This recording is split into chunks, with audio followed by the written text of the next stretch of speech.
बिस्मिल्लाहिर्रहमानिर्रहीम। अस्सलाम वालेकुम दोस्तों, टेस्ट स्मार्ट की जानिब से आप सबको अपने चैनल में खुशामदीद कहता हूँ।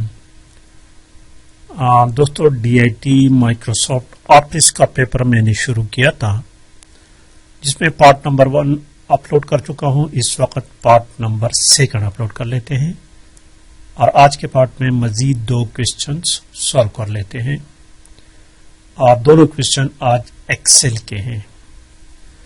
पहले 2 क्वेश्चन माइक्रोसॉफ्ट वर्ड के थे, इस वक्त 2 क्वेश्चन माइक्रोसॉफ्ट एक्सेल के हैं।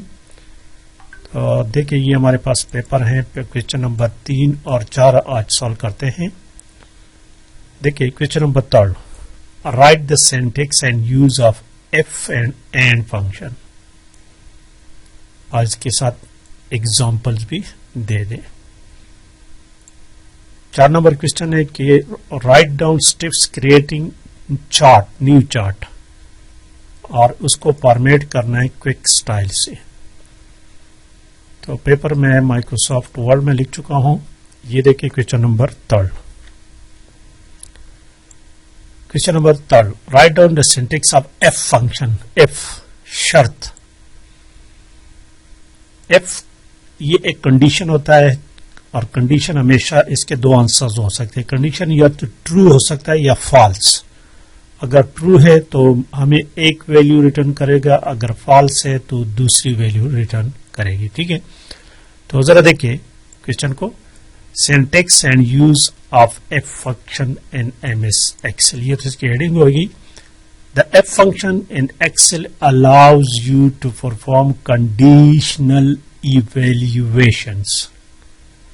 इसका सिंटैक्स क्या है? ऐसे ये सिंटैक्स लिखना है, ये इसका सिंटैक्स लिखना है।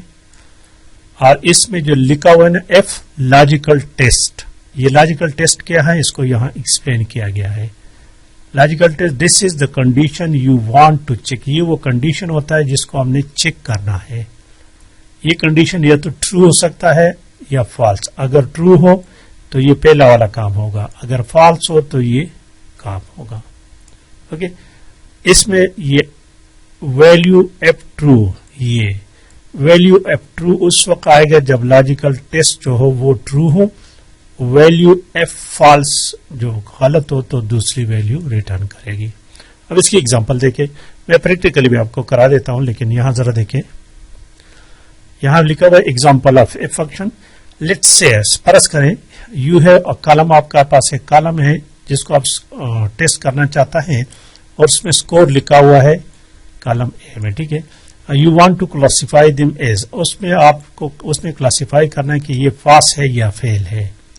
उसमें मार्क्स लिखे हैं, आपने चेक करना है कि ये पास है या फेल है। अगर मार्क्स 60 से ज्यादा है या 60 है तो पास, अगर 60 से कम है तो फेल। तो इसको ऐसे लिखना है। देखिए, एफ A1 वो सिल है जिसमें ये मार्क्स लिखे हैं, वो ग्रेटर देन और इक्वल टू 60 है। अगर वो तो या तो 60 से ज्यादा है या 60 के बराबर है तो पास है, नहीं बराबर तो फेल है। ये देखिए, ये फार्मूला क्या करेगा कि ये अगर मार्क्स को चेक करेगा, कंडीशन को चेक करेगा, अगर ट्रू है तो फॉल्स रिटर्न करेगा, अगर फॉल्स है तो फेल रिटर्न करेगा। ओके, जरा मैं आपको एक्सेल में इसको करा लेता हूं, जल्दी से 2 मिनट में करा लेता हूं। देखिए, फर्ज करें, जरा मैं इसको बड़ा कर दूं। ठीक है, फर्ज करें ये मैं इसको चेक कर रहा हूं, ये 60 है। ठीक है, यहां पर इसका रिजल्ट मैं चाहता हूं एफ। ये हमारे पास क्या है? बी, ये कॉलम B4 में लिखा हुआ है, वहां पर A1, चलो A1 ही कर लेते ताकि आपकी वो खत्म हो जाए। मैं A1 में चला गया, यहां पर मैंने 60 लिख लिया। यहां पर देखें, एफ A1 ग्रेटर देन और इक्वल टू 60 देन पास, तो ये पास होगा। एल्स, जिसको हम एल्स कहते हैं, फेल। अब यहां पर जो देखे 60 के बराबर है तो लिखा हुआ है पास। अब इसको 60 से कम कर लेता हूं तो लिखा होगा फेल। ठीक है, 60 से ज्यादा करो तो अभी पास। तो ये हमारे पास हो गया एफ कंडीशन। अब जरा चलते हैं दूसरे एंड कंडीशन को। अब देखिए दूसरे पार्ट को, एंड कंडीशन। एंड, इसका सिंटैक्स क्या है और इसका फंक्शन क्या है?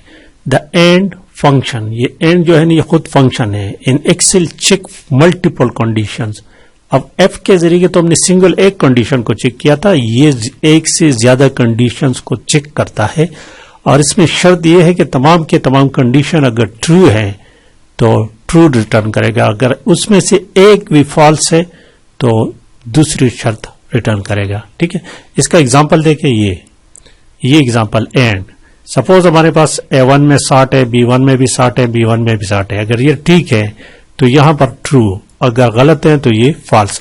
जरा एक्सेल में आपको करा लेता हूं। फर्ज करें हमने हमारे पास 3 सब्जेक्ट है, इंग्लिश है, मैथ्स है और फिजिक्स है। हमने चेक करना है कि ये पास है कि फेल। ठीक है, तो पर हमारे पास ये शर्त है कि तीनों में इसके 60 नंबर हो या 60 से ज्यादा हो, 60 या 60 से ज्यादा हो। तो हमने चेक करना है कि ये फेल है या पास। एंड को अकेले आप शर्त चेक नहीं कर सकते, इसके साथ एफ कंडीशन आपने लगाना है। एफ एंड देखिए, अब देखिए A2, अगर A2 ग्रेटर देन और इक्वल टू 60, इसी तरह B2 ग्रेटर देन और इक्वल टू 60, इसमें कामा लगाना है, ये कामा है। इसी तरह C2 ग्रेटर देन और इक्वल टू 60। अगर ये तमाम कंडीशन ट्रू हैं तो हमारे सामने अगर लिख दो कि ये पास है, अगर इसमें से एक भी गलत है तो हमें लिख दो कि ये फेल है।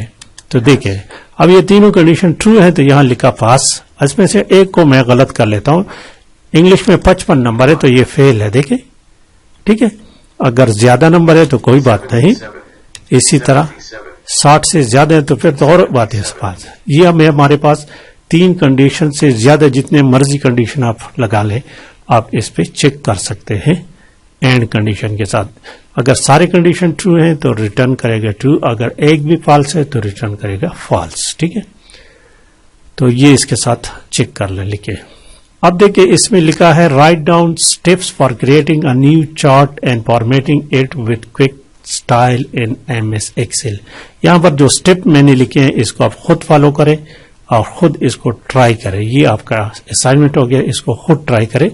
इसको कैसे करना है ये देखिए, स्टेप 1 2 3 4 5 और 6 7 स्टेप्स है इसमें। ये 7 के 7 स्टेप आपने फॉलो करना है और चार्ट को क्रिएट करना है दोस्तों। तो आई थिंक वीडियो लंबी हो रही है, आज के लिए इतना काफी है। वीडियो को लाइक और शेयर लाजमी करें। Thank you for watching. इसके बाद क्वेश्चन नंबर 5 क्वेश्चन नंबर 5 और 6 करेंगे। क्वेश्चन नंबर 5 और 6 हल करेंगे और उसके बाद 7 8 दूसरे में करेंगे और उसके बाद पार्ट C को हम शुरू करेंगे इंशाल्लाह, part C। Okay, thank you.